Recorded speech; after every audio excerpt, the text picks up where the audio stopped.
আমরা সবাই জানি আমরা আমাদের অবচেতন মন বা সাবকনশিয়াস মাইন্ডকে ট্রেন করে এবং তাকে কাজে লাগিয়ে আমাদের কাঙ্ক্ষিত লক্ষ্যে পৌঁছতে পারি।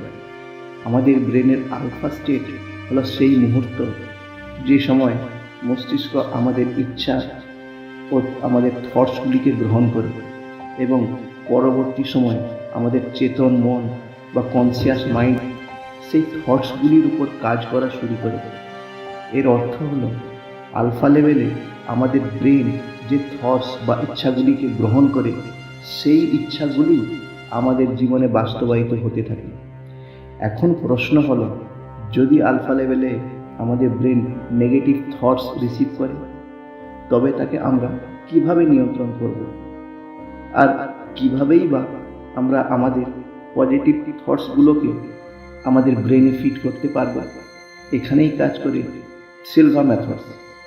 জোসেফ সিলভা নামে একজন ইলেকট্রিক্যাল ইঞ্জিনিয়ার ছিলেন এই মেথডের স্রষ্টা। সিলভা মেথড মূল 5টি প্রক্রিয়ার দ্বারা ব্রেনে এই নেগেটিভ থট প্রসেসকে নিয়ন্ত্রণ করে। 1. Alpha level programming. এই প্রক্রিয়ার সাহায্যে আমরা কনসিয়াস মাইন্ডে থেকে সাবকনসিয়াস মাইন্ডে গিয়ে আমাদের অবচেতন মনের নেগেটিভ থটসগুলো মুছে তাতে আমাদের প্রকৃত ডিজায়ার বা ইচ্ছাগুলোকে ফিট করতে পারি। আপনার অবচেতন মনের মধ্যাকার অপ্রয়োজনীয় তথ্য আর নেগেটিভ থটসগুলো মুছে তাতে পজিটিভ থটস আর আপনার ইচ্ছাগুলোকে ফিট করবার মাধ্যমে আপনি আপনার চেতন মনকে সিগন্যাল দেন যে এই টার্গেটগুলির উপর আমাকে কাজ করতে হবে। এইভাবে আলফা লেভেল প্রোগ্রামিংয়ের মাধ্যমে আমরা আমাদের অবচেতন মনের নেগেটিভ থটসগুলো মুছে তাতে আমাদের ডিজায়ার বা ইচ্ছাগুলোকে ফিট করতে পারি।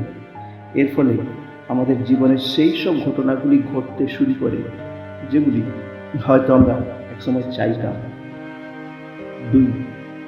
Positive programming.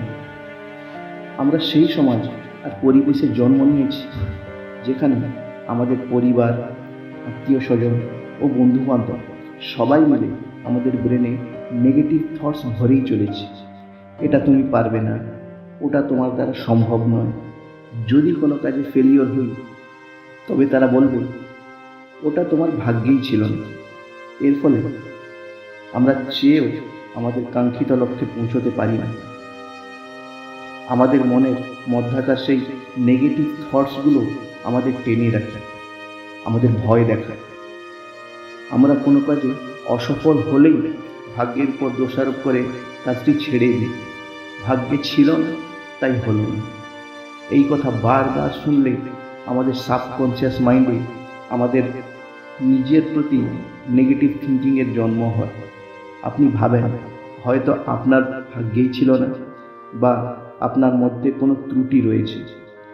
এর বদলে যদি আপনি ওই ফেলিওরের কারণগুলি খুঁজে সেই কারণগুলির উপর কাজ করেন এবং ওই ভুলগুলো শুধরে নেন, তাহলে হয়তো আপনি দ্বিতীয় প্রচেষ্টায় সফলও হতে পারতেন। কিন্তু আমাদের সমাজ, পরিবার ও আত্মীয়দের দেওয়া সেই নেগেটিভ মাইন্ডই আমাদের এগোতে দেয় না। আর এখানেই কাজ করে সিলভা মেথডের পজিটিভ প্রোগ্রামিং মেথডটি। এই মেথডটি আপনার ব্রেনকে এমনভাবে পজিটিভ প্রোগ্রামিং করতে সাহায্য করবে, আপনি 1000 বার ফেল হলেও আপনার মধ্যে নেগেটিভ থিঙ্কিং আসবে না। আপনি যতবার ফেলিওর হবেন ততবার আপনাকে আপনার ফেল হওয়ার কারণগুলিকে খুঁজতে হবে এবং সেই ভুলগুলি শুধরে আবারও চেষ্টা করতে হবে। আবার ফেল হলে আবারও সেই প্রক্রিয়া চালিয়ে দেন। দেখবেন এক না একদিন সে সময়টা আসবে যেদিন আপনি ফেলিওর নয় সাকসেস হবেন। 3. Creative visualization. আমরা কোনো কাজ শুরু করবার আগে একটা প্ল্যানিং করি, সেই কাজের একটা গোল সেট করে নিই। আমরা কাজটি প্ল্যানিংয়ের মাধ্যমে ওই কাজটাকে ভিজুয়ালাইজ করি, কাজটি আমরা ধাপে ধাপে কিভাবে করব। কিন্তু কোনো কারণে যদি আমাদের প্ল্যানটা সাকসেস না হয় তাহলে আমরা হতাশ হয়ে পড়ি আর কাজটাকে ছেড়ে দিই। আপনার এই ফেলিওরের পিছনের কারণটি হলো আপনার ক্রিয়েটিভ ও প্র্যাকটিক্যাল ভিজুয়ালাইজেশনের ত্রুটি। এই ত্রুটির অনেক কারণ হতে পারে, তার মধ্যে অন্যতম হলো lack of realistic check points. এই রিয়েলিস্টিক চেক পয়েন্টস হলো এমন একটি লিস্ট যেখানে আপনি আপনার কাজের ধাপগুলি পরপর লিখে রাখেন।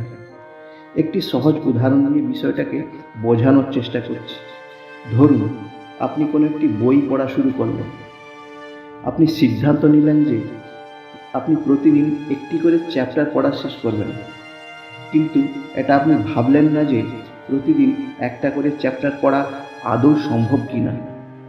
যদি আপনি আপনার ওই টার্গেটটাকে অ্যাচিভ করতে না পারেন, তখন আপনাকে নিজেকেই গিল্টি ফিল হতে থাকবে। আপনি শুধুই ভাবতে থাকবেন আপনি পারলেন না। ফলে আপনি ধীরে ধীরে ডিমোটিভেট হতে শুরু করবেন আর একটি সময় বইটি পড়া ছেড়ে দেবেন।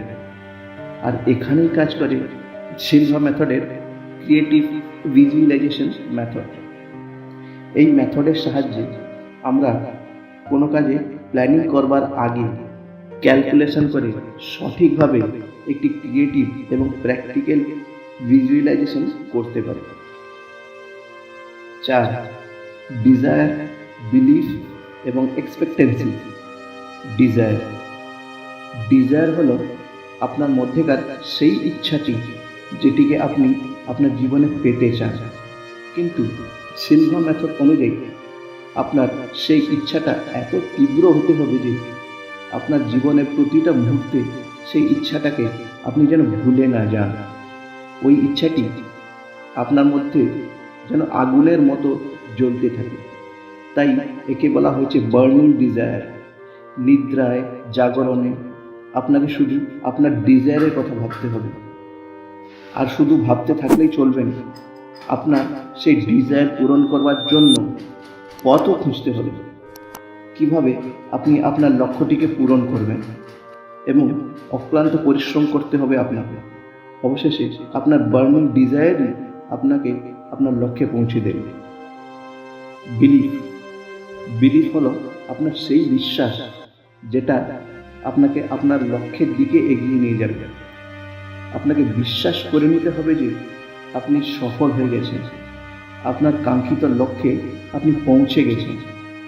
এই বিশ্বাসটাই আপনাকে আপনার লক্ষ্যে পৌঁছে দেবে।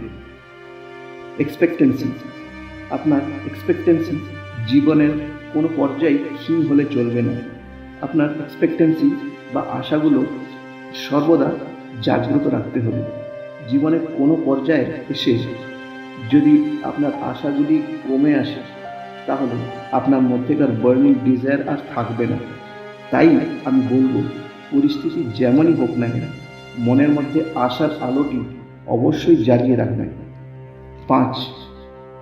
সবশেষ প্রক্রিয়াটি হলো সিলভা লাইফস্টাইল। সিলভা লাইফস্টাইল হলো জীবনের নিয়মানুবর্তিতা, অর্থাৎ আমাদের কোনো একটা নির্দিষ্ট লক্ষ্যে পৌঁছতে গেলে আমাদের জীবনে প্রতিটি কাজ রুটিন মেনে করা উচিত। আমরা প্রতিদিন যে কাজটা যখন করি, কাজটা একই সময় প্রতিদিন করতে হবে। পরে করব বলে সময় নষ্ট করলে চলবে না।